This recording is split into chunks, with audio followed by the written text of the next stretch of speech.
ओम नमः शिवाय। दोस्तों, कैसे हैं आप सब। द्वादश ज्योतिर्लिंग की यात्रा में आज हम बात करेंगे छठवें ज्योतिर्लिंग भीमाशंकर ज्योतिर्लिंग के बारे में। यह ज्योतिर्लिंग महाराष्ट्र में स्थित 3 ज्योतिर्लिंगों में से एक है। यह पुणे से लगभग 115 किलोमीटर की दूरी पर है और भीमा नदी के उद्गम स्थल पर शिराधन गांव में स्थित इस मंदिर का शिवलिंग मोटा होने के कारण यह मोटेश्वर महादेव के नाम से भी जाना जाता है। भीमाशंकर ज्योतिर्लिंग अमोघ है। इसके दर्शन का फल सभी मनोकामनाएं पूर्ण करता है। मराठा राज्य के महाराज छत्रपति शिवाजी यहाँ कई बार पूजन करने आते थे। इस मंदिर का निर्माण उन्हीं के द्वारा करवाया गया था। यहाँ के जंगलों को वन्य जीव के लिए संरक्षित किया गया है, जहाँ हमेशा आप दुर्लभ जानवर, सुंदर पक्षी एवं वनस्पतियां देख सकते हैं। अब मैं आपको इसकी कहानी बताती हूँ कि ये शिवलिंग कैसे प्रकट हुई और इसकी क्या महिमा है। तो सुनिए। और इसका एक रहस्य भी है जो मैं आपको लास्ट में बताऊंगी, तो वीडियो आप अंत तक सुनते रहिएगा। तो शुरू करते हैं। ओम नमः शिवाय। राक्षस राज रावण के भाई कुंभकर्ण की पत्नी करकटी लंका में न रहकर एक पर्वत पर रहती थी।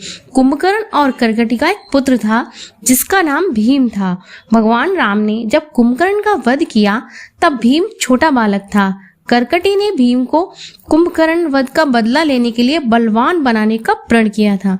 समय बीतने पर जब भीम जवान हो गया तब करकटी ने भीम को उसके पिता कुंभकर्ण की मृत्यु के बारे में बताया। भीम क्रोधित हो उठा। उसने अपने पिता का बदला लेने के लिए वन में जाकर भगवान ब्रह्मा जी की कठिन तपस्या की। भीम के कठोर तप से प्रसन्न होकर ब्रह्मा जी ने उसे शक्तिशाली होने का वरदान दिया।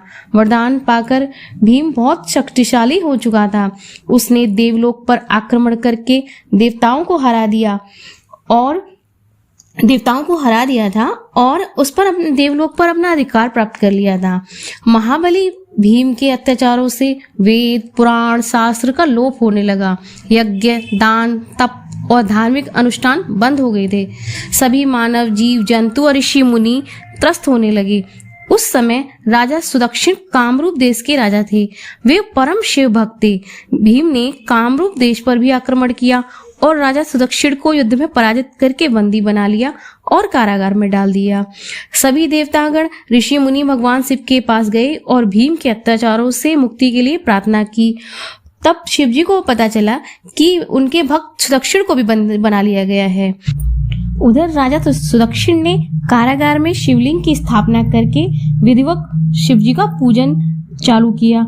उसकी नित्य शिव आराधना से प्रेरित होकर अन्य बंदी भी शिव की भक्ति करने लगे। भीम को जब राजा सुदक्षिण के पूजन का पता चला तब वह क्रोधित होकर कारागार में राजा सुदक्षिण को मारने पहुंचा। कारागार में राजा सुदक्षिण शिवलिंग के सामने पूजन कर रहे थे। भीम ने पार्थिव शिवलिंग पर तलवार से प्रहार किया। उसकी तलवार शिवलिंग को छू भी नहीं पाई और उस शिवलिंग से शिव जी प्रकट हो गए। भगवान शिव ने केवल हुंकार भर से ही भीम को जलाकर भस्म कर दिया।